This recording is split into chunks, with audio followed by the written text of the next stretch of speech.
What is up, everyone? Welcome to Doop on the Volley, here with your PSN Union crew. My name is Tim Lovinguth, and welcome in. We got Jimmy King down there. Jimmy, how you feeling after 2 matches this week, man?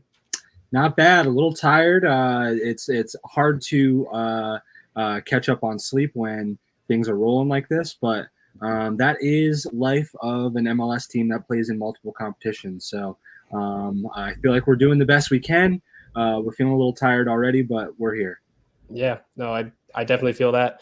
Extra tired already this week. Eric, I know you were saying you were tired too, but hey, we saw some MLS action. We saw some crazy CONCACAF Champions Cup action. How are you dealing with all this right now? Yeah, I mean, I don't know how you guys did it, having been I wasn't even at the stadium, and I'm tired, so I don't know how you guys managed it. But it's exciting to jump back in. You know, you kind of just, it helps you get into the flow real quick because you're just going from one thing to the next with no time to stop and think.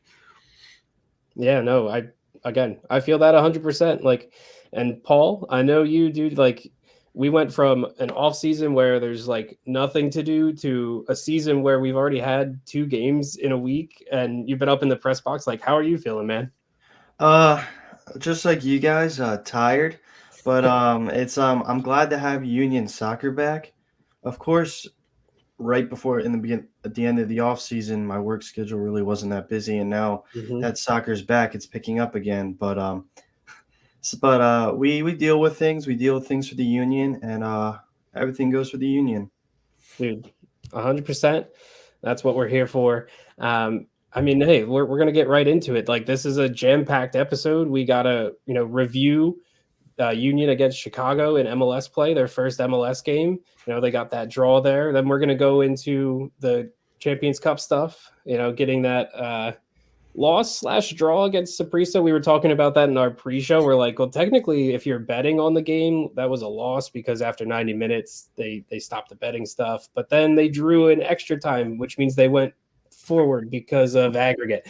It's just soccer stuff. But yeah, we're going to do that. And then we're going to even preview the Kansas City match this coming weekend. So we got a jam-packed episode. So let's get right into it. And let's start with the Union's performance against Chicago Fire. And I know, Jimmy, you wanted to kind of start and just kind of give us the rundown of what happened in that match. It feels like forever ago already. Yeah, absolutely. It does feel like a minute ago already, which is, I think that is a testament to how quickly and how crazy the season is for an MLS team, like we were saying. Most importantly, I think the biggest thing from the lineup in this game was Oliver Semla making his debut with Union for an injured Andre Blake. Other than that, you saw pretty much what we kind of figured after the Saprissa game, leg 1. Curtin pretty much went that was the only change, was Semla in net. He wanted to keep a hot group together, he said, and you saw that group stay together for most of the game. He only made that one sub. I think it was Bedoya for McGlynn actually on the left, which again, he said the right side was so hot he didn't want to break that up. But as far as the game goes, it was another slow start in the first half for Union. They have given up the first goal in the first 3 games of the season so far. It's becoming a trend that I'm sure Union will want to fix rather quick. It was the goal from Brian Gutierrez, a good shot from outside the box in the 39th minute that opened it. Right after halftime, Union thought they leveled with a goal from Gazdag, but it was offsides, we think. It was another one of those situations like the goal against Cincinnati in the playoffs where I don't know. We can talk about that all we want, but it was another one of those situations where it feels like Union got the wrong end of the stick there.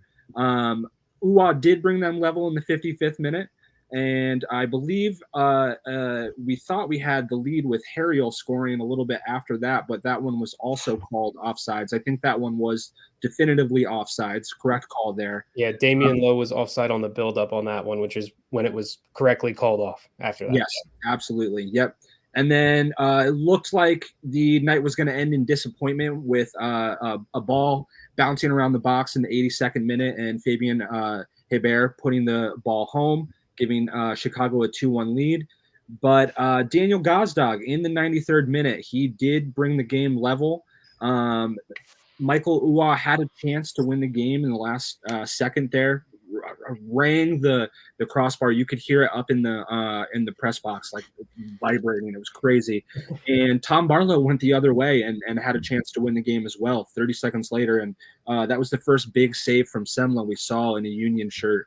And that was a sign of things to come in regards to his performance against Saprissa. But yeah, the Union ended 2-2 on the night against Chicago. It was kind of a back and forth performance, but there was a few things to take from on a positive note. And I'm interested to hear what Eric has to take away from the game. Yeah, it was, like you said, it was nice to see it end on more of a positive note. The team showed, like, defensive struggles aside, the team showed a good mentality to get something out of the game. And I think that is the biggest takeaway, because defensive issues can be worked on throughout the season. It's early on. We can work on that stuff, but that mentality, I think, is the thing that was maybe missing at times last season. Mm-hmm.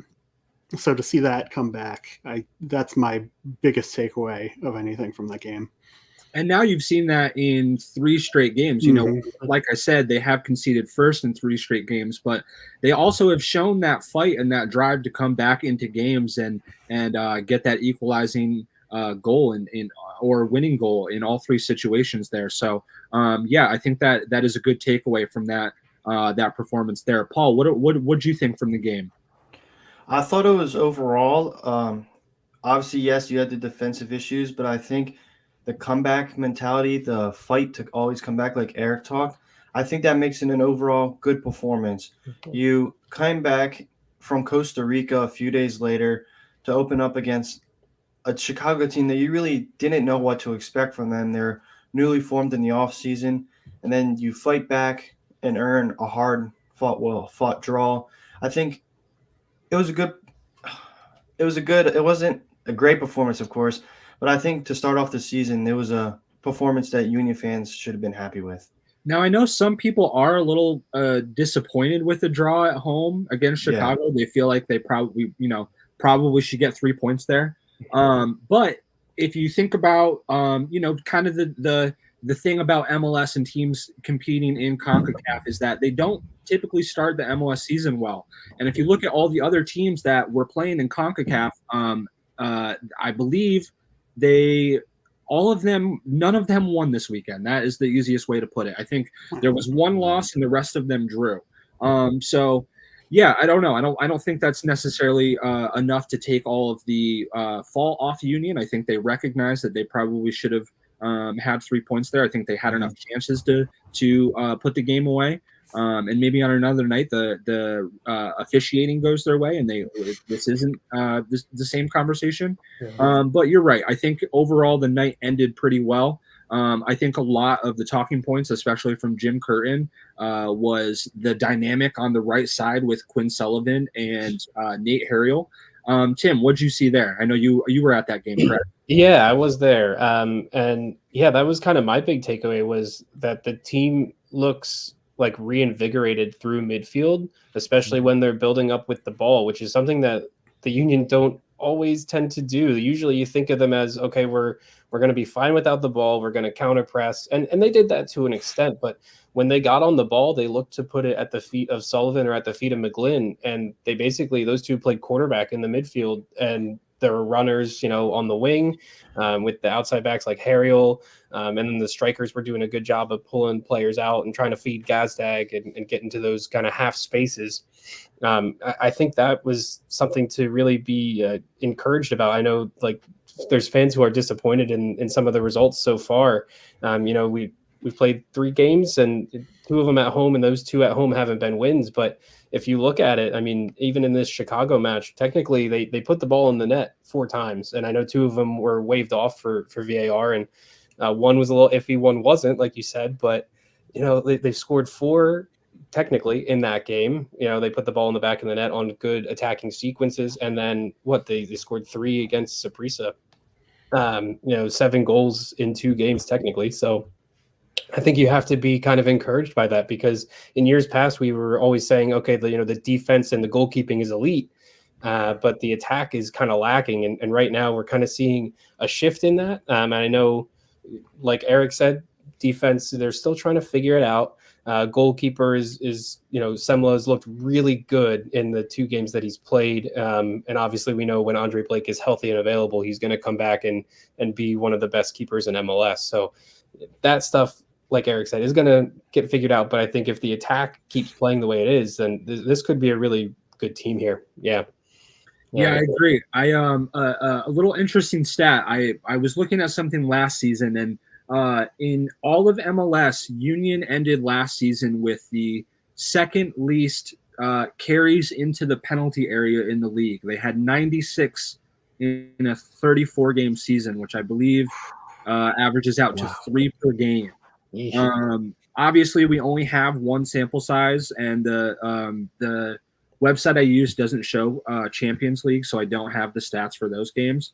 But against Chicago, Union had 5 carries into the penalty area. So already, I think that was kind of one thing I was noticing, is that it seems that they're on that right side, they're getting further up the pitch and making an attempt to get into the deeper areas closer to the byline and play those boxes or those crosses across the face of goal, which is where we saw almost all of the scoring actions, whether they counted or not, against Chicago come from. It was that right side, whipping it across the face of goal, and putting it in the net. And I think the one came from a corner, maybe the aerial one that was called offside. Same thing. Yeah, it was a play to Damian Lowe. So yeah, I think there is something to take away there. I think they are kind of maybe starting their transition towards their scoring move a little higher up the pitch this year.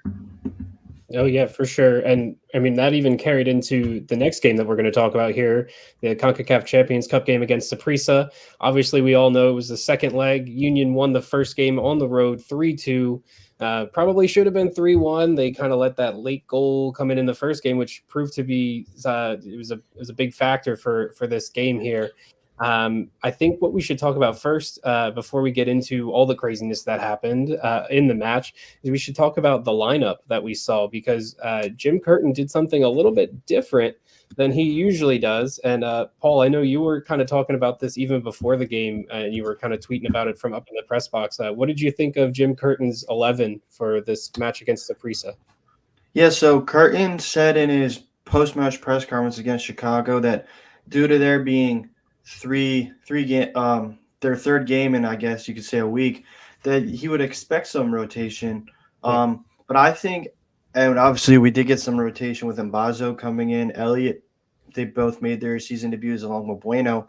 But I think the interesting thing to look at is that Curtin picked Marcus Anderson to start his first career start with the Union, which that makes, in my opinion, as you said earlier before, Tim, that makes him the third option for striker, which really, I'm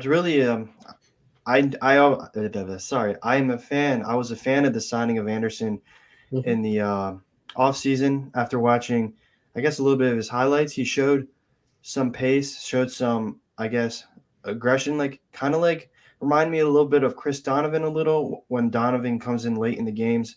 And he's basically just pressing. But I did enjoy the rotation I saw, and I thought they did play well. I know it was a 3 crazy result, but I thought the rotation was very well. Good played by Curtin there. Yeah, I mean, it's just kind of interesting to see because everyone always clamors like, "Oh, Jim, you need to rotate the squad more. You need to rotate the squad more." And then the lineup comes out, and I just remember walking around the concourse before the game and just hearing fans being like, "Oh, not like this. Like I didn't mean it like this. I didn't." Marcus Anderson, like, who's this guy? Like, oh, like it's just kind of interesting. And then there are also people I remember hearing who were mad about the midfield not changing with Sullivan and McGlynn, but you have Yeah. to play those guys. But speaking of the midfield, and then I'll throw this over to Eric. How do you think that this group did in this match against Saprissa? I think you can kind of see that the attacking prowess is there, but how do you feel about it? Yeah, it's kind of a microcosm of what this whole season has been about, balancing the attack and the defense. Yeah, I saw a stat that showed the amount of goals allowed I think it was per game, and how much that's gone up without Leon Flock in the midfield, and how we tend to allow more goals without him and without the stability he provides, which makes sense. So he's a more defensive minded player. Yeah. But I don't think anyone would argue against the fact that our attack has looked a lot more alive to start this season than it did maybe at any point last season. And I think a lot of that is down to the vision and creativity of McGlynn, as well as the ability that Quinn Sullivan has been showing, starting in arguably an unfamiliar position for him. But his ability to get into the box and create those plays and work along that right side with whichever right back is in the game has really brought a different dimension to the offense. So I think as we go forward, we've got to find that balance. Especially in games like this where, yes, scoring was good and important, but having a little more defensive stability would have saved saved everyone a lot of anxious moments and a little sleep as well. Definitely a little sleep. That game went late on, but you bring up a good point, and this I'll kind of throw over to Jimmy. When we looked at the lineup, the back four of Bizo, Glesnes, Elliott, Wagner, like that is for a lot of people's money the quote unquote first choice back line. And then when you look at how the game kind of played out, especially within the first 20 minutes of how the Union gave up that goal, or they gave up the penalty, and it was kind of all on the back line. Like, how do you feel this back line is performing right now? Well, so they didn't look great to me. I have to be honest. I thought Jack Elliott had not a super strong debut. Yeah. He was kind of fumbling around. Obviously, he had that straight red card, which to me, I'm not convinced it was a straight red. I think yellow all day. It didn't end up mattering. So, but it is crazy that we found a goal with down a man when we're up a man, we can't score. So that was crazy to me. But no, I think there was a lot of man, I don't know. Obviously Jim Curtin had a plan with rotation and stuff, given all the games they had played and are going to play. And that probably gets blown up a little bit by the fact that they had to go into extra time. And for one, I was surprised to see Glesnes play for a third straight game, seeing him come back from the injury last season. I thought that they would be a little bit more cautious. And I don't know. I don't necessarily think that Damian Lowe has played above and beyond everyone.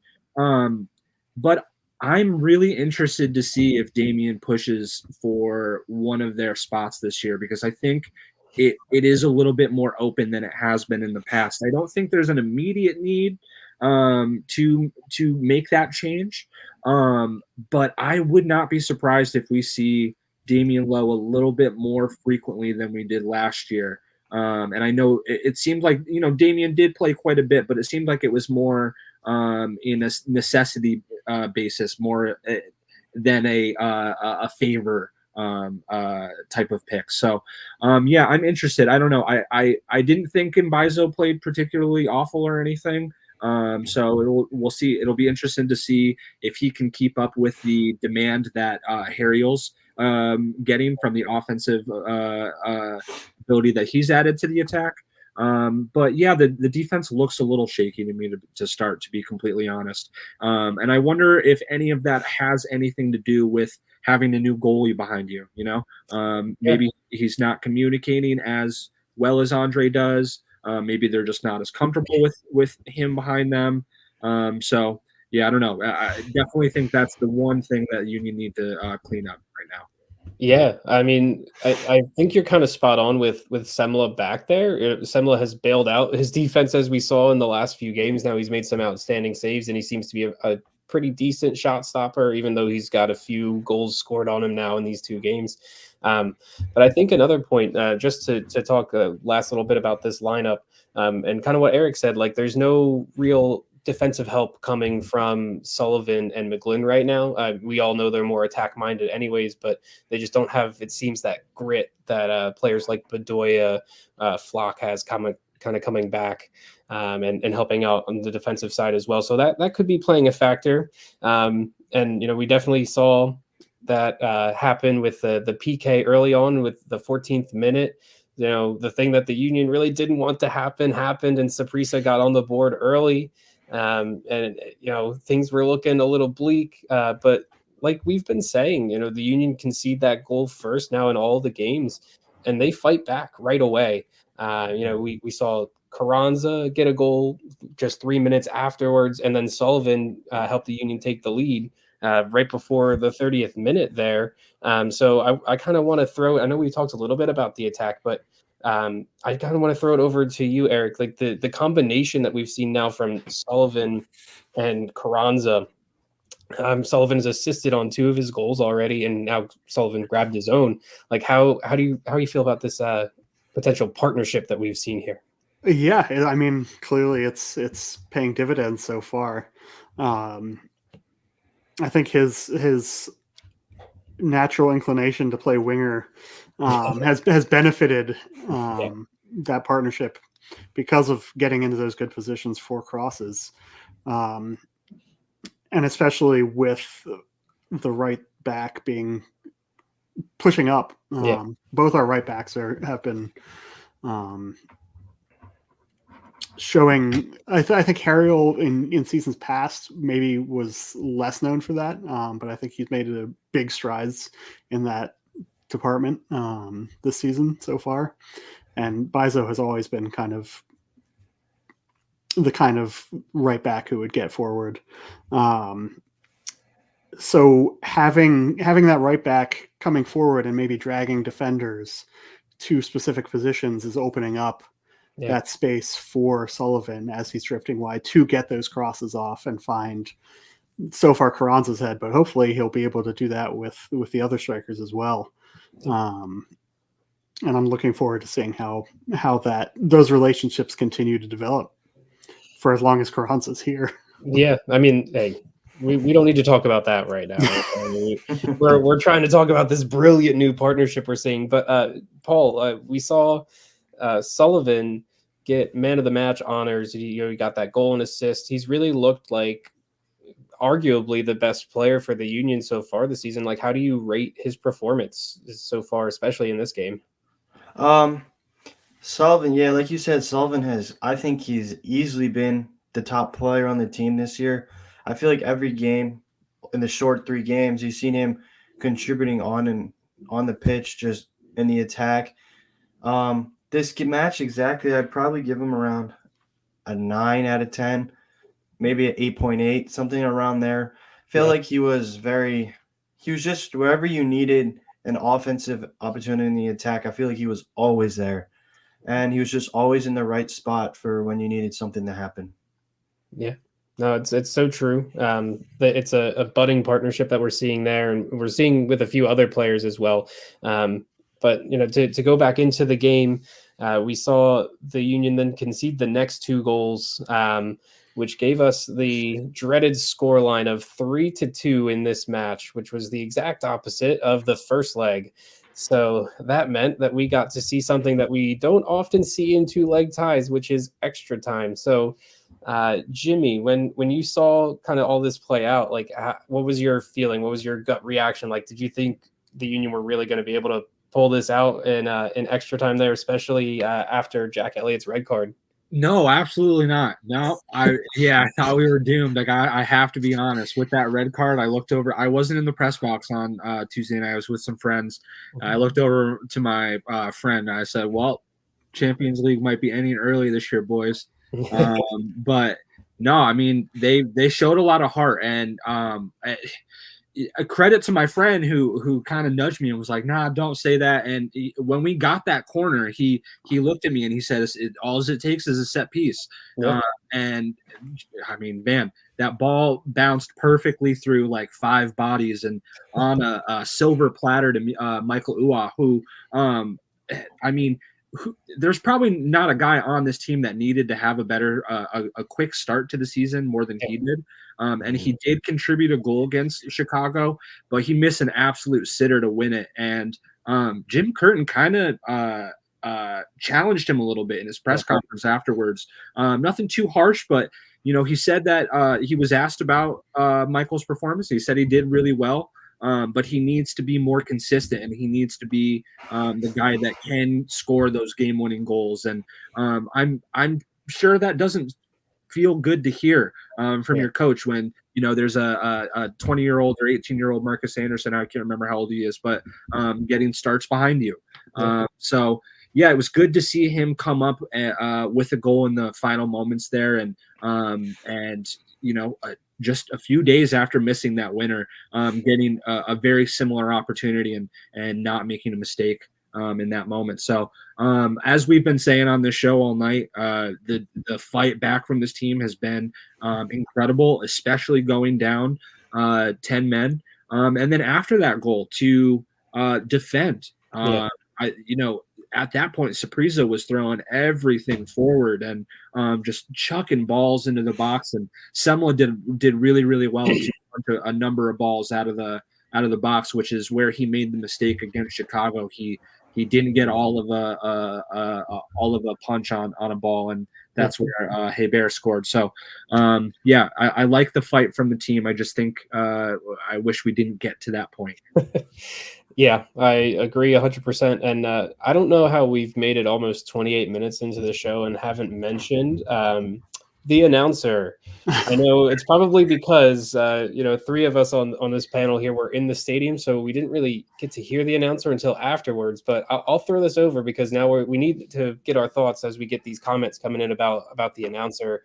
It says Saturday, but he meant Tuesday there. So, Eric, I know you were listening to this at home, watching it at home. What was your takeaway from that crazy announcer that we heard on the Fox broadcast? I kind of followed the same evolution that it seems like a lot of people did, of being like, what is going on at first, and being like, this is a little iffy. But then as time went on, I feel like maybe we were just getting more and more losing our marbles along with him as the game got more stressful. Maybe we just ended up on the same wavelength, but he really helped make the game more. He took it to another level. He made the game more entertaining to watch. Plus, it added a bit of levity to a stressful game, which helped, I think. But yeah, he was great. There's a reason everyone is praising him now. Yeah. I actually went back and rewatched the game just because I had to hear what was going on, and it was so worth it. I mean, like literally every 20 seconds I was like chuckling because of something this guy said. And I just want to give a shout out. His name is George Metellus. Yes. Jose Nunez did a great interview with him. Mm-hmm. Y'all should go check that out. I mean, just in general, I used to go to school before I went to school for music stuff. I was going for sports broadcasting, and I had to do a couple games in college by myself of like club intramural hockey or some stuff. And it's hard to be by yourself and to just riff off your own thoughts and to not like be like, oh man, what I just said was so stupid. And there was a few times he was saying some pretty outlandish stuff and he just like kept rolling with it. And I mean, he was great. He was really, really good. And I thought it was so CONCACAF-y. It was CONCACAF needs to hire that guy. He's incredible. But yeah, it was a good addition. Yeah, I agree. And I haven't had a chance to go back and watch it fully. I only caught highlights of what he said. But rewatching the broadcast, I should say, is in my Friday night plans. I'm gonna crack a few cold ones and watch the broadcast and just have a laugh. Nice. Yeah, my favorite part about it is he was not scared at all to like bring pop culture into it, and it was incredible. Yeah, it was a breath of fresh air. I think similarly to how we all feel about how media is kind of changing a little bit, and it doesn't necessarily need to be someone who's not on either side and is super professional, and it can have a little bit of personality into it. And George is bringing that. So all applause to George. I hope we can have him on another Union game soon. That would be a lot of fun. I mean, we know there's another CONCACAF game coming up on most of us will be at the one on Tuesday, but then there's a second leg. Maybe we'll have him again for some late night CONCACAF magic, as people were saying. And you know what's funny about it is I kept seeing, actually before that, I was on the Doop on the Volley podcast Twitter account at the game, live tweeting the action and doing all that fun stuff. And I put out a tweet before the match where I said, let's get ready to get CONCACAF. Like, that's just like a joke. And then I kept seeing tweets from random people being like, someone's going to have Jesus Good on the back of a jersey by next game. And I'm like, I was like, well, Bueno's been playing okay. Like, I don't think he's like been going crazy or anything. And then I kept seeing like stuff about the commentator. I'm like, oh, this must be something else here. It's just a great showing there. But before we kind of move on from Saprissa here, I know we've talked about it a lot, but what are kind of our final thoughts about this team and their effort kind of moving forward in now CONCACAF Champions Cup and in MLS as we move forward? I'll throw that to Paul first. So how are you feeling about that, the team's fight? I'm loving it. So I'm gonna go to the 2023 Phillies here. Towards the start of the year, when they went down, towards the end of the year, my bad. It was like you were watching the game. They could go down 3-0 in the game, and you could be like, "It's the Phillies. They'll get some runs and they'll come back." And I'm at the moment. That's how I am with this Union team. They could go down 1-0, and I'm like, "It's 20th minute. I guarantee you by halftime it'll be 1-1, or we could even take a 2-1 lead." It's not like a cocky approach, of course, but it's more of I'm really confident in this team. I think this team really plays for the badge. They play for the crest. And it's just really enjoyable to see as a fan. Yeah, no, I feel that. Eric, how are you feeling about it too? I mean, yeah, same thing, really. They never feel out of it. Yeah. And that's all you can ask for. Like I said earlier, the mistakes on the field or anything on the field really can be worked on, but that mentality is the kind of thing that wins trophies. Yeah.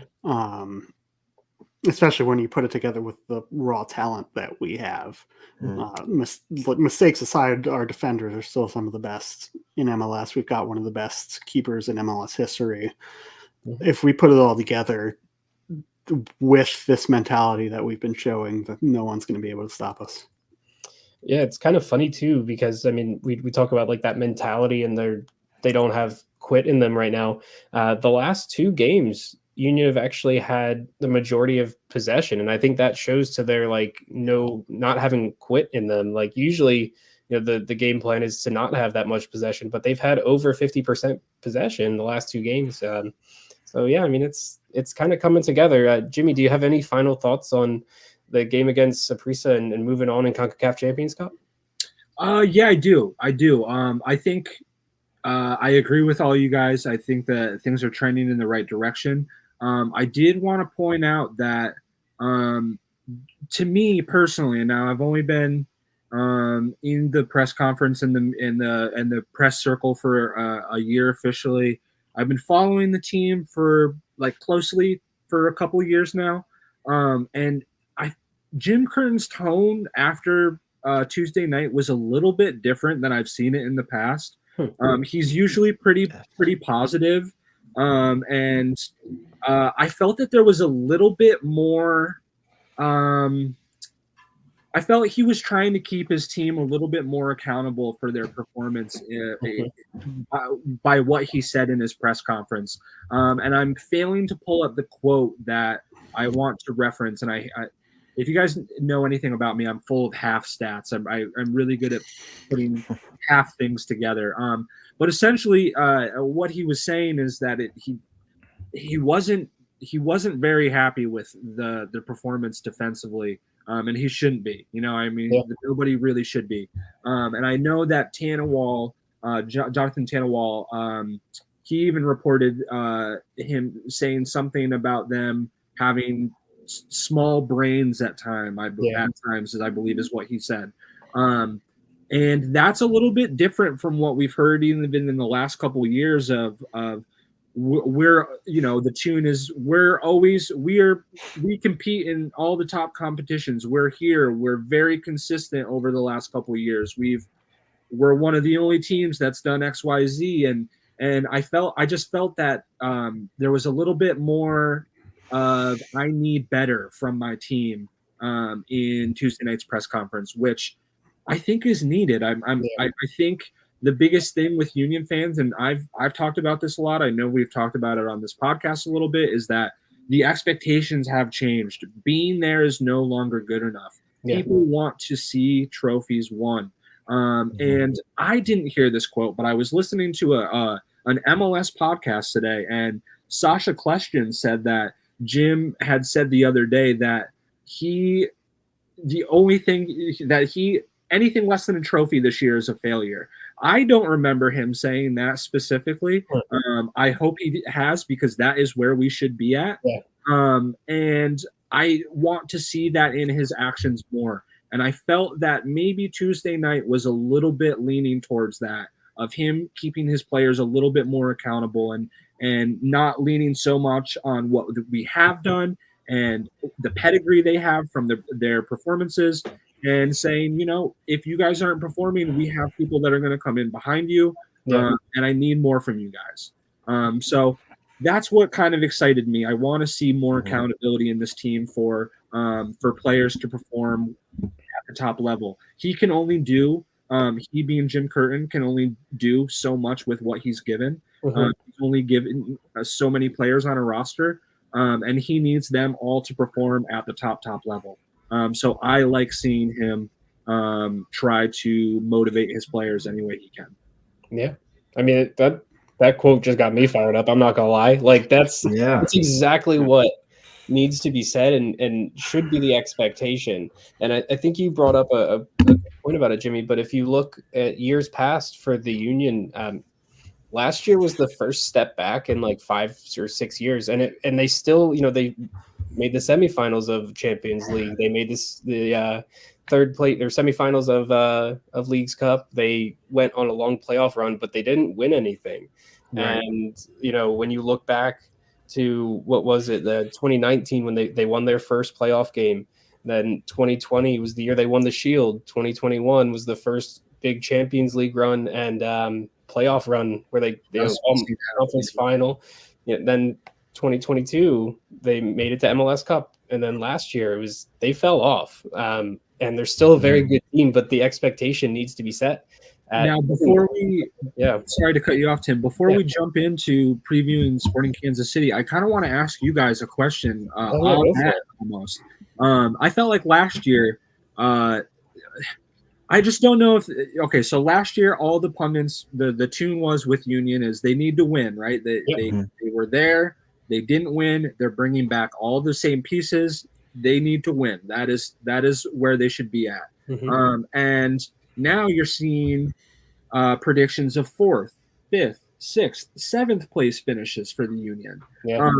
I want to know from your guys' perspective, personally for me, I feel that maybe not the underdog mentality, but I don't know if Union being in the spotlight and having that pressure of needing to win is the type of team they are, I kind of almost feel that they perform better or are more suited for a team that is not expected to be the top team, not expected to win the Shield, and they kind of like that, and they kind of like sneaking up on you and catching you by surprise. Not that nobody knows what this Union team is about; it's still the same team, but I think that maybe teams aren't looking at them in the same limelight that they were last season. And I just want to know if you guys have any thoughts on that. I'll jump in first and just say I think that they do have the underdog mentality when they see those preseason predictions come up. And I know they're preseason predictions. Like we even made our own. We all put the Union in 4th or 5th. Yep. But yeah, like I feel like if they're not considered one of the top teams in MLS or in the East, that they're going to use that as motivation. And Jim Curtin is going to use it as motivation, even if it really doesn't mean much, because who knows how MLS is going to play out. But I think you're right. I think the way that the club is constructed, with the academy and using players from the academy and playing Moneyball to get people, to come in and play and get young players from abroad as well. I don't think they're really suited to being the quote unquote like club standard, or league standard, I should say. And like they like it more when they're like, oh, people think we're going to be a solid team, we're going to be a playoff team, but we're going to surprise you and we're going to win this competition or that competition, that kind of thing. So I think it definitely plays a factor. Eric, how do you feel about that? Yeah, I agree. I mean, I think you look at some of the signings other teams were making throughout the offseason, spending all this money on players and bringing in well-known players and things of that nature. I think that helps play into it too. Yeah. You see a lot of talk about how the Union didn't really bring in any major signings. Yeah. No one who was really expected to start necessarily regularly. We're rolling out mostly the same starting lineup. The biggest changes have just been from player development within. Yeah. So I think that's another element that plays into that underdog mentality of like, hey, we're not going to spend all this money while the rest of the conference, it feels like, is doing so, and the rest of the league in general. I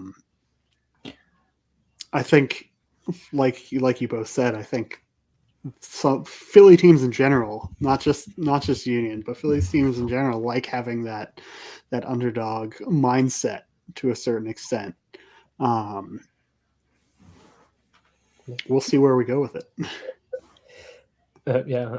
Yep. Paul, how are you feeling about that too? You feel the same way? Yeah, I think the Union really play into mentality. Like, we want you to forget how talented we are. Obviously, we're not spending like you are. We're not bringing in $10 million players, but we want you to forget that we're still one of the top teams in the league, and we can beat you if we match up. If we play at our best, we could beat any team in this league. And I think it really plays into. I really like that. I really, personally, I am a fan of that. We're not really like the LAs or the Miamis or, like the big name city. I think it fits into the culture of Philadelphia too. Plays really well, like the underdog mentality. I mean, I feel like ever since the Eagles won that Super Bowl back in 20, it's all about the underdog, and I really love the underdog mentality.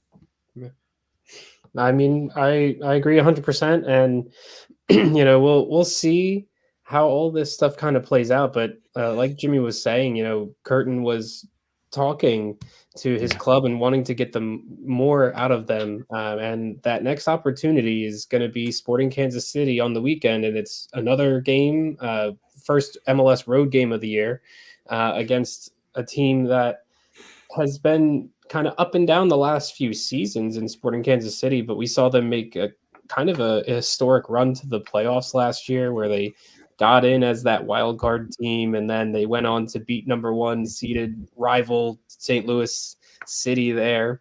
So I don't know, like, how do we even want to start previewing this match? Because we know that the Union also have Champions Cup on that following Tuesday where they'll be playing at home. So I guess I'll kind of throw it over to you, Paul, because I know you kind of had thought about this a little bit of how are the Union going to really line up against Kansas City here on the weekend? Yeah, so in his post-match press conference on Tuesday night, Curtin, I believe this was a huge hint at who we're going to see starting Yeah. at center back.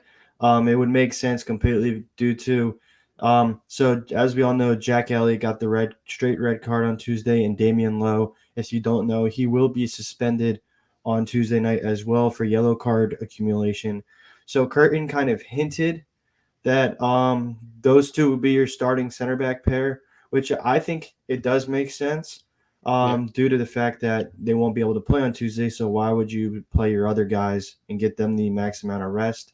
I think you might see a little bit more rotation possibly.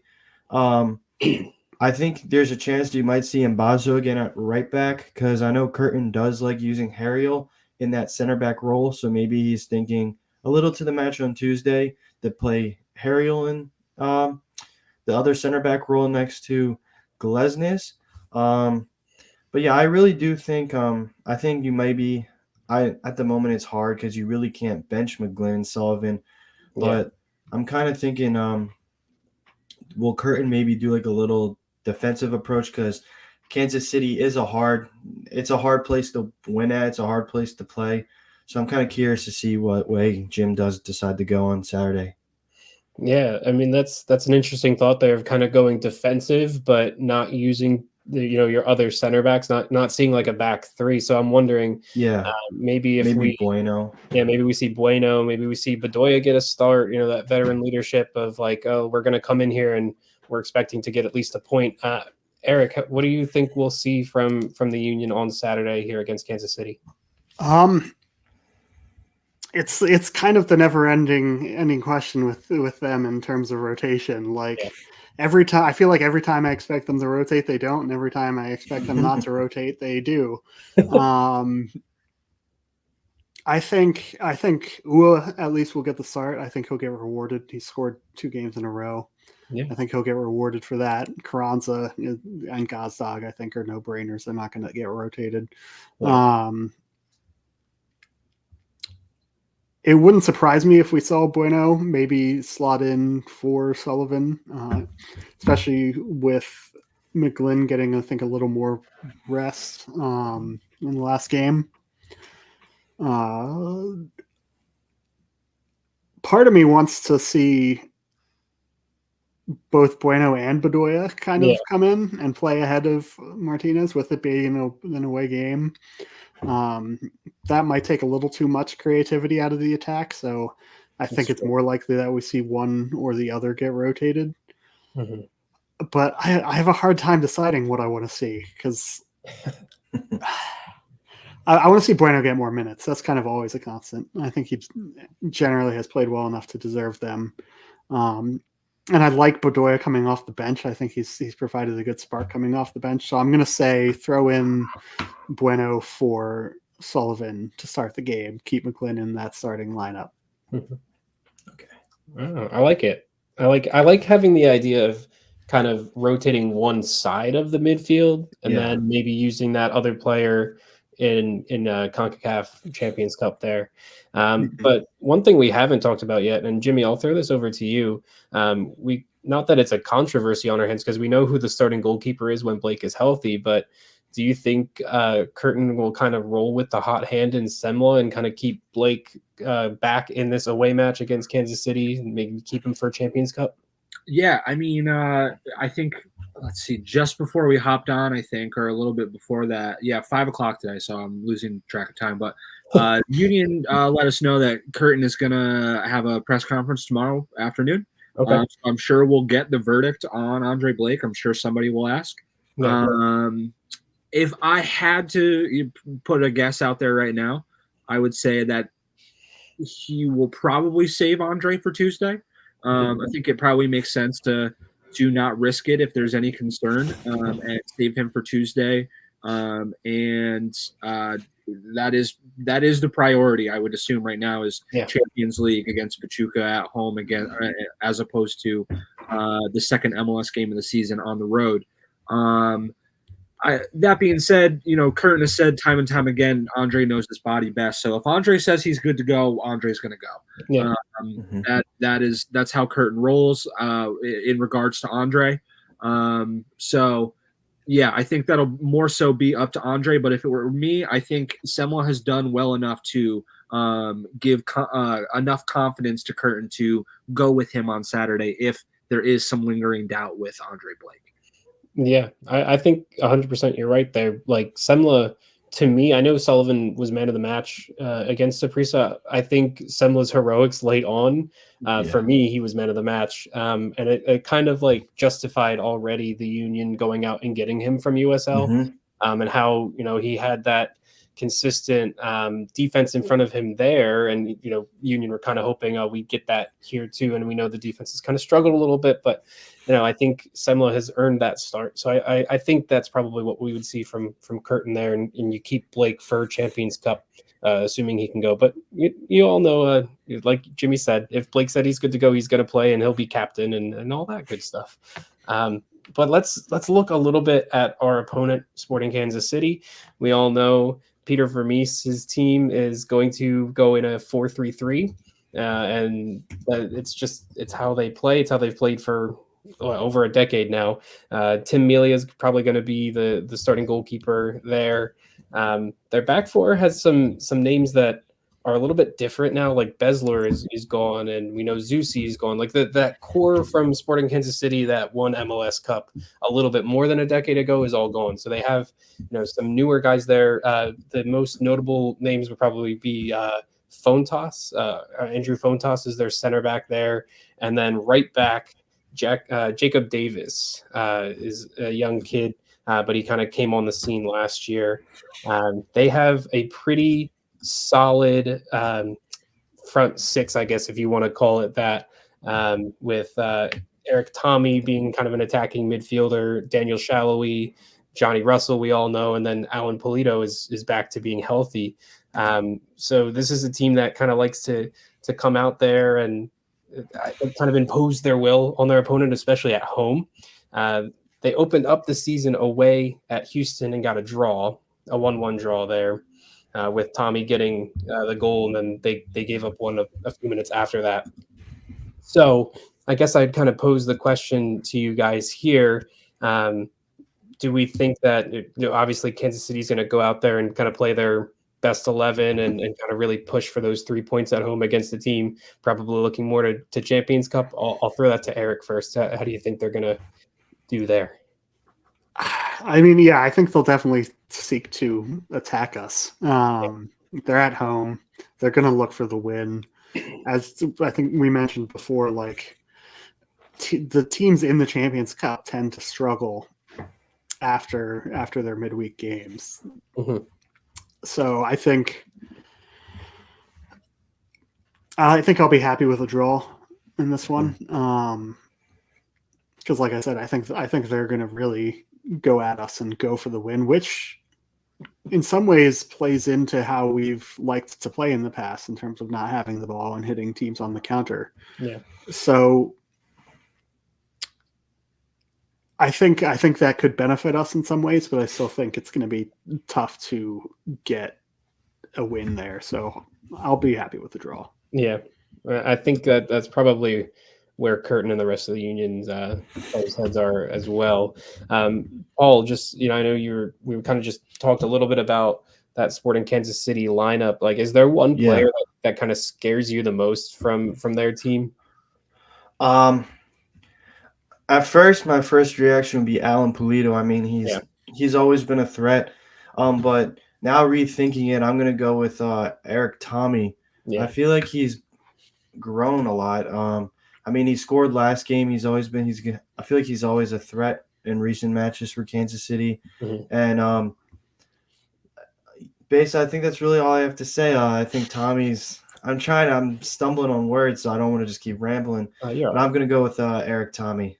I mean, that makes sense. He's kind of like in their attacking midfield mode, kind of their cam there. Even though he kind of plays on the left side, he likes to kind of drift in and kind of be the one that helps create the attacks. And then you get Shallowy and Russell kind of running off him. He's sort of, to me, he plays similarly to Gazdag, at least in our system. I would say he's kind of similar that way. So I definitely think he's a threat there. let's see. So Jimmy, we kind of been talking about Kansas City and how they like to possess the game and go attack, especially at home.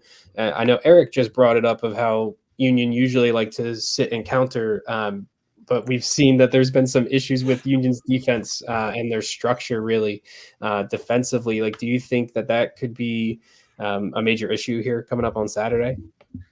Yeah, I do. I do think it'll be an issue. I think the one thing that'll probably help Union is their, like as Paul was saying, they're probably, we're probably see Glesnes and Elliott, the two most comfortable center backs together.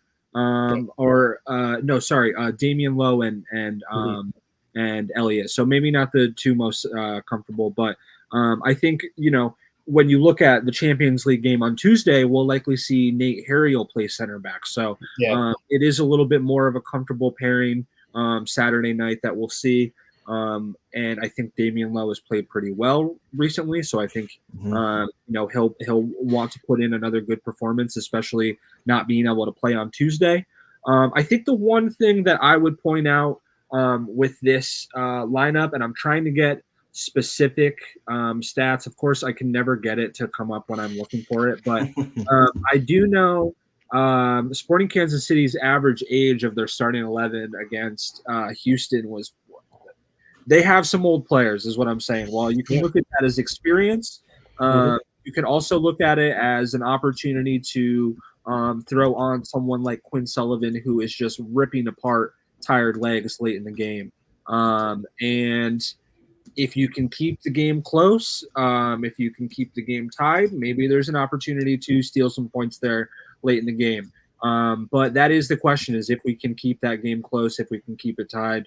I think it's going to be difficult. We've talked about Tommy. Lito is a very dangerous guy for them. So they do have some attacking threat.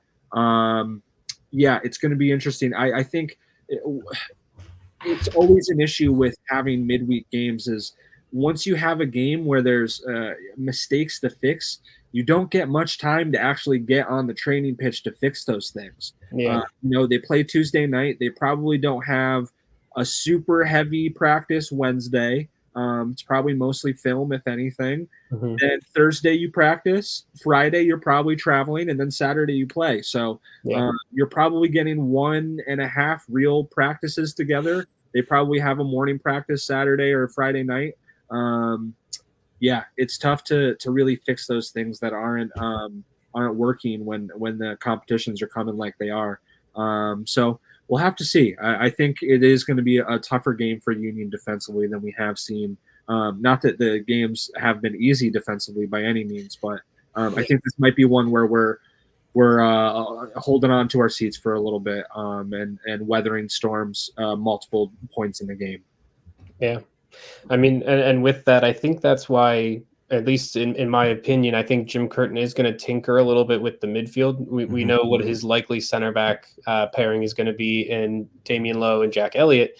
But that's why I think you might see someone like Alejandro Bedoya come in, or Jesus Bueno, or both, if they really want to play it super defensive and just kind of say, hey, come at us, and we're going to defend like hell for 90 minutes, and hopefully we can play a ball over the top and Ua can run on it and score, or he can run behind and feed Gazdag or Carranza and kind of squeak out and somehow get a win on the road or a draw on the road. And that kind of leads into what I'm kind of predicting for the match. I feel like this game is just screaming a 1-1 draw. And I think that's kind of Union's game plan, is they're going to sit back and counter. They're going to sit back and counter.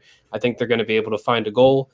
But I think also that the way that they've been playing and the defense, and whether it's Blake or Semla, we're not really sure yet. I think they give up a goal on the road at Kansas City. So I think it's going to end 1-1. Does anyone else want to be bold and give a prediction here for this upcoming match? I was thinking the same as you, Tim. Yeah. 1-1. I think with especially looking at Tuesday, I think you're gonna end going into Kansas City. Like I said, it's tough. So I think you're gonna see Curtin go with a defensive minded, and then like you said, hit him on the counter attack and use the speed that we know our attackers have to try to hopefully ping one out, and maybe our defense can hold on for a tight 3 points or even a draw. Yeah. Yep, I don't like to personally predict losses. I Fair. like to keep things positive. Fair. So I'll leave it at the recipe to success is win at home and draw on the road. Yes. Look for that, especially with CONCACAF Champions League. I think if you get a draw in Kansas City, you got to tip. You just got to take it and move on to Tuesday night against Pachuca at home. Love it. Yeah, same boat. I think 1-1. I think when we did our predictions for this game a few weeks ago, I think that's even what I said then. And I don't think that prediction has changed. I think it's going to be a 1-1 draw. Yeah. Fair enough. Hey, and we're getting a shout out here from a living legend here, Kevin Casey, the voice of Subaru Park, saying great job. Well, thank you, Kevin, and great job Kevin. always at Thanks, Kevin. Thanks, Kevin. Man, I want to take the moment now, actually, because I was going to bring this up. I feel like this is a great opportunity because I don't know if Kevin introduces a player better than Ali Bedoya. That's true. I wanted to bring up that I feel like this season, or at least the first 3 games we've had and the first 2 games that we've had at home, this feels like the Ali Bedoya send-off that we should have had last year. Him coming in off the bench at home to a big applause. This just feels like this is how it was supposed to be done last year. Mm-hmm. And I am so glad to see Ali get that after all the years of service. So Kevin, thank you for tuning in. I wanted to bring that up while we have you in here because you that is one of my favorite moments is hearing a Kevin Casey. Yeah, exactly. It's beautiful. So I wanted to bring that up. Yeah, I feel like this is the Ali Bedoya send-off tour that he should have gotten last year. And he's in the perfect role. He's in the El Seno role. Like it fits in perfectly for his skill set and what the team needs. You could throw him on in any kind of situation, almost in any position, and he'd give his all for the badge. And that's what you want. Mm-hmm. That's what you want there. Yep. All right, guys. Well, we're just about finished with this episode of Doop on the Volley. But as you all know, we have to give our on the volley take, something that we think of kind of quickly and kind of strike it and hope that it lands in the net and not in the stands. Looking at you, El Brujo. But today we're talking about who on the Union's roster we think is the player to take the next big step this season. We've seen a few people kind of already start to make that jump, but who do we think that someone's on the roster that's going to make that next big step? And I'm going to throw it over to Paul to start us off here. So I'm going to go with a player who we've been waiting to make a big step for a while now. He started off the season nice with 2 goals. I'm picking Mikel Ura. He's due. We know he can score. Yeah. Like we've seen how he played before he came over to the States. We know he can put the ball in the net with some of his finishes with the Union. 2 goals in the opening 3 matches. I think that's the confidence booster that he needs. I'm not going to make a prediction on how many goals he will score because I know that will end up biting me in the butt. But I do think Ura will be a player to make a big step for the Union this season. All right. So we got Mikel Ura as 1. Jimmy, who are you feeling on this question here? I'm going to go with my guy, Nate Harriel at right back. I feel like another guy, he's already kind of getting that attention this season, but it's a big season for him, as it is a couple of those other Union homegrowns, with the Olympics coming up, just the prospect of having that starting position, under his belt. It seems like it is Harriel's to kind of keep right now. Yeah. And I have just been in love with both the way that he gets up in the attack with Quinn Sullivan on the right side, but even Quinn said it after the game against Chicago. A few of us were talking to Quinn, and he mentioned that he feels great with Nate behind him on the right side. He feels like he can take players on because he's got Nate behind him, who is such a dog defensively and just gets in there and isn't afraid to just really break up tackles and things coming the other way. And so I really like Nate as that guy to really kind of I don't want to say like gain attention from everyone, but I think he's going to be one that game in and game out, he's not even going to be a question on the team sheet depending on his fitness and rotation. If he's available and there's no rotation to be in consideration, I think Nate's going to be at that spot. And I think we can continue to rely on him both defensively and to get up in the attack and contribute as well. All right. So we have Mikael Ua and we have Nate Harriel. So Eric, who do you got? I've got one that's a little more out of left field. Oh, no. Are you going to steal mine? I think you're stealing mine now. Keep going. Keep maybe. going. I'm going to go with Owethu Makanya. Oh, I don't know if I'm pronouncing that right, but I think both with our defensive struggles and possibly even as soon as next Tuesday with the suspensions, I think we could see him finally take the field. And I'd love to see him get some game time. What I've seen of him seems promising, and I'd like to see more of it, essentially. So I think, especially given that he's our fourth center back, depending on whether you play Harriel there, like we talked about, I think I'd be surprised if he didn't start to get some game time this year, start to really get integrated with the team on the field. Mm-hmm. And I mean, from not having played last year, any game time at this point, I think is a step. But I expect him to do well when he gets that game time. All right. So Mikael Ua, Nate Harriel, Owethu Makanya. I see. I'm even worse with it. So there's your. I had to cheat. I have it on here. You have it. You down and read it. I love it. Well, you didn't steal mine, by the way, and mine was kind of even more of a deep cut, and it's kind of taking the words of the question of Union roster a little, kind of blurring that line. I think it's going to be David Vasquez. Thank you for bringing that up. I wanted he just signed from the academy to U2 today.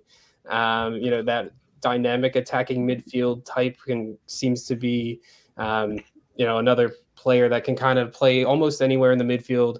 And I wouldn't be surprised if we see him at some point this season at least play a little bit for the first team at some point. We know what's going to happen with Euros, with Copa America, with the Olympics. The team's going to get thin, and we might see some of those, short-term loan type of situations, especially with midfielders.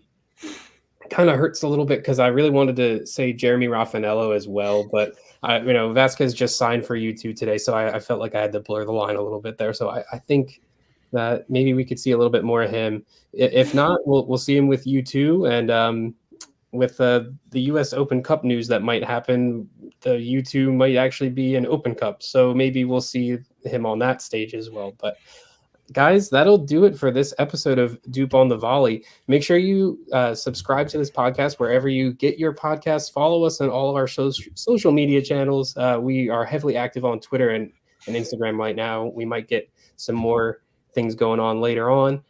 We will be previewing the upcoming CCC match against Pachuca, but we won't be doing it in podcast form. We're going to try and collect our thoughts and create a little video to put out there on our social channels. So make sure you stay tuned for that as well. But until next time, I'm Tim. That's Jimmy over there. There's Eric and Paul, and we'll see you next time.